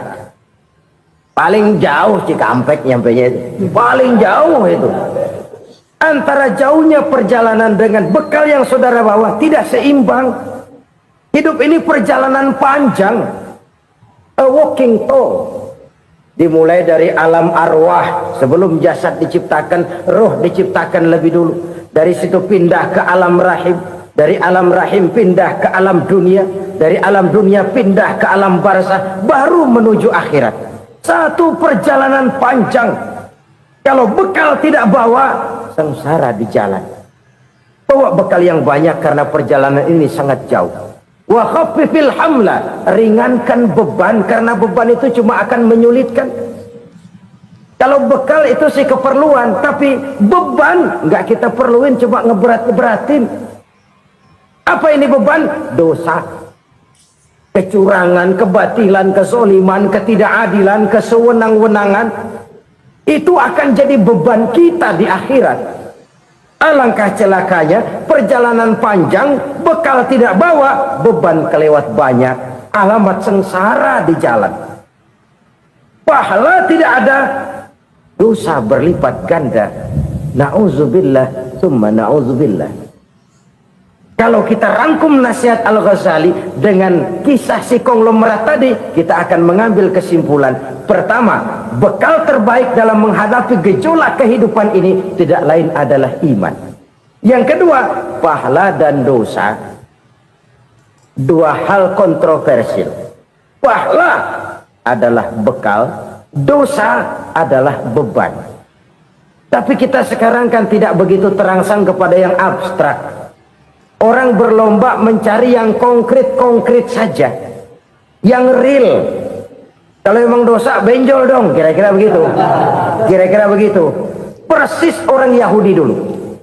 Orang Yahudi itu kan pernah minta kepada Nabi Musa, Ya Musa, lan nu'mina laka hatta narallaha jahrah. Musa, kami nggak bakal mau beriman kepada Allah kalau belum kami lihat Allah ada nongkrong di depan kami. Kalau memang Tuhan ada, taruh dong di depan kami. Mau yang konkret-konkret saja. Kalau memang dosa, benjol dong. Kalau memang pahala, berasa dong. Orang terangsang kepada yang real, yang konkret-konkret saja. Karena itu, untuk mengejar dosa, orang mau bayar. Tapi untuk mengejar pahala, walaupun tidak bayar, orang segan. Ini yang dikatakan oleh Nabi, kamu mengharapkan ke surga, tapi kamu berat melaksanakan sesuatu yang bisa membawa kamu ke surga. Kamu ingin jauh dari neraka, tapi tiap saat kamu lakukan perbuatan-perbuatan yang justru menjerumuskan kamu ke neraka. Idda'aitum an-najata minan nar wa ramaitum fiha anfusakum. Kamu ingin selamat dari neraka, tapi kamu lemparkan diri kamu ke neraka. Kamu ingin masuk surga, tapi berat sekali kamu melakukan perbuatan-perbuatan yang bisa menyampaikan kamu di surga. Saudara-saudara kaum muslimin rahimakumullah. Jadi hal keempat yang merupakan perbendaharaan surga adalah la haula wa la quwwata illa billah. Satu sisi ini merupakan ucapan yang memperberat timbangan akhirat. Pada sisi lain ini merupakan sikap hidup seorang muslim.